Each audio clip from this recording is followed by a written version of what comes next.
इस वीडियो में हम लोग पढ़ेंगे कुल कुकुरबिटेसी या फैमिली कुकुरबिटेसी का वर्णन। सिस्टमेटिक पोजीशन आपको दिखाई दे रहा होगा। बेंथम और हुकर के अनुसार है।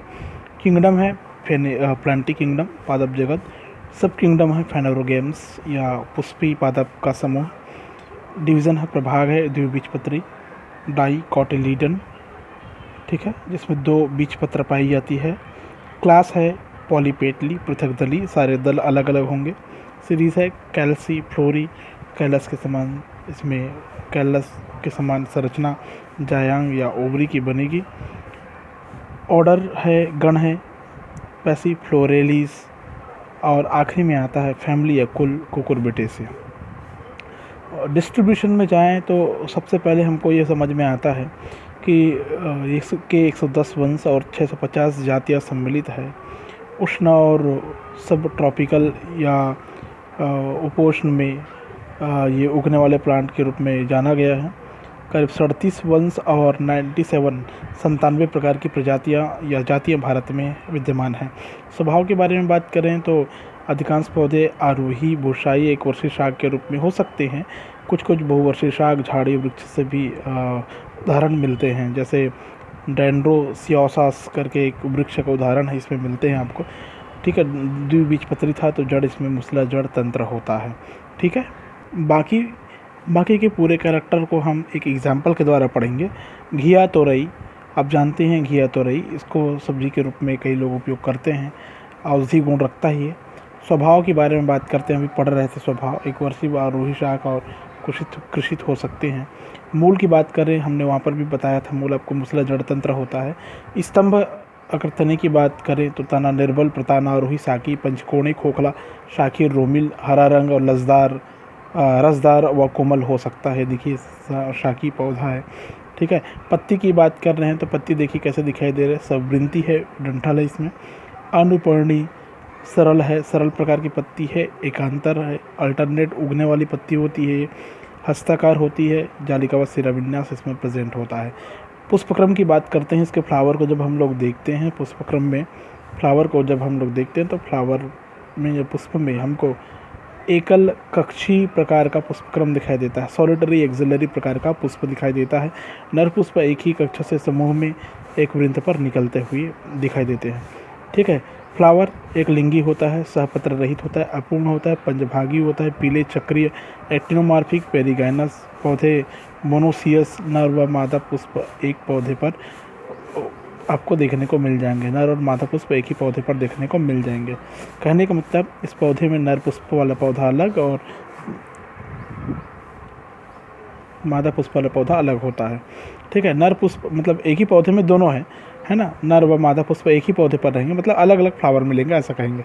नर पुष्प कैसा होता है, सवृंत है, सपत्र रहित है, पेरिगाइनस, एक्टिनोमार्फिक, पेंटामेरस, चक्रीय और पीले होते हैं। ठीक है, और बाह्यदल पुंज की संख्या, बाह्यदल पुंज नर पुष्प में 5, संयुक्त बाह्यदली पॉलीवत होता है। कैंपेन्यूलेट और सुपीरियर प्रकार की होती है। रोमिल, हरे दलाभ और वाल्वेट प्रकार का एस्टिवेशन या व्यावर्ती प्रकार का विन्यास इसमें देखने को मिलता है। दलपुंज की बात करते हैं, दलपुंज की संख्या है 5। आप देख सकते हैं दलपुंज, यहाँ पर ये दलपुंज है, ये दलपुंज 5 है, दिखाई दे रहा है आपको।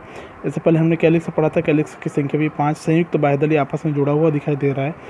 ठीक है ना, वेलवेट प्रकार का इसमें एक्सटिवेशन देखने को मिलता है। उसके बाद हम दलपुंज की बात कर रहे हैं। दलपुंज में 5 पृथक दली अलग अलग है, दल देख सकते हैं आप लोग। इम्ब्रिकेट एस्टिवेशन दिखाई दे रहा है। इम्ब्रिकेट एस्टिवेशन में एक पूरा अंदर दल, एक पूरा बाहर दल और 2 के बीच में व्यावर्ती प्रकार का विन्यास, कोरिस्पर्शी कोरछादी प्रकार का विन्यास आपको दिखाई दे रहा है। व्यावर्ती विन्यास कह सकते हैं, ट्विस्टेड है, ये व्यावर्ती विन्यास है। ठीक है, तो इस डायग्राम को देखने से समझ में आता है कि ये फ्लोरल डायग्राम है। ठीक है, आगे देखते हैं हम। पुमंग की संख्या की बात करते हैं। नर पुष्प है, पुंकेसर की संख्या 5 है। पॉलीएंड्रस है, पृथक पुंकेसरी बोलते हैं जिसको हम लोग, संख्या में ज़्यादा है।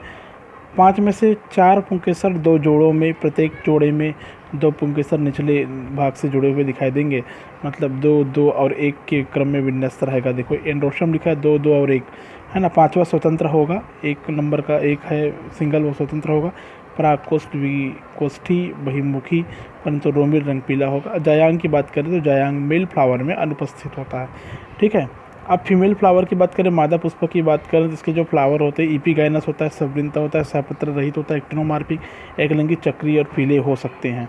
बाह्य दलपुंज की बात करें और दलपुंज की बात करें तो बिल्कुल वैसे ही बाह्य दलपुंज और दलपुंज होगा जैसे दलपुंज और बाह्य दलपुंज नर पुष्प का था। यहाँ पर K5 लिखा है, इसके K5 के बाद में यहाँ पर लिखना था इनको C5 लिखना था, ये मिस है यहाँ पर इस फार्मूला में। K5 के बाद में आता है C5, अलग है, स्वतंत्र है, ठीक है। दोनों नर और मादा पुष्प में दोनों सेम होगा। चिन्ह यहाँ पर बदल जाएगा, मादा पुष्प के लिए एक गोल घेरा और एक प्लस आएगा, ठीक है, मादा पुष्प का चिन्ह, ठीक है। ब्रैक्टियस सहपत्री ये भी होता है, एक लिंगी है, एक्टिनोमार्फिक है ना। और आगे जैसे हम जाएंगे तो बाह्य दलपुंज की संख्या 5 है, संयुक्त तली है। दलपुंज C की संख्या 5 है, स्वतंत्र है।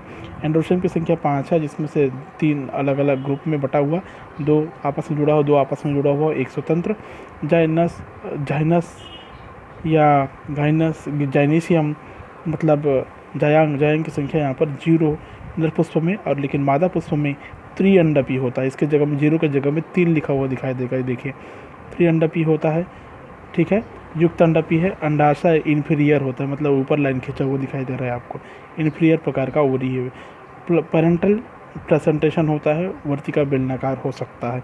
इसका डायग्राम कुछ इस प्रकार से बनेगा। इससे पहले वाला डायग्राम हमने देखा था, उसमें ये जाइनेशियम नहीं था, लेकिन यहाँ पर जाइनेशियम है, ठीक है। जाइनेशियम की संख्या 3। एंड्रोशियम 0 है, तो एंड्रोशियम यहाँ पर एक भी नहीं दिखाई दे रही है, आप देख सकते हैं, ठीक है। एक्टिनोमार्फिक प्रकार का ये साइन यहाँ पर ऐसा प्लस बनेगा, ध्यान रखेंगे, ठीक है। तो ये हो गया आपका कुकुरबिटेसी कुल का वर्णन।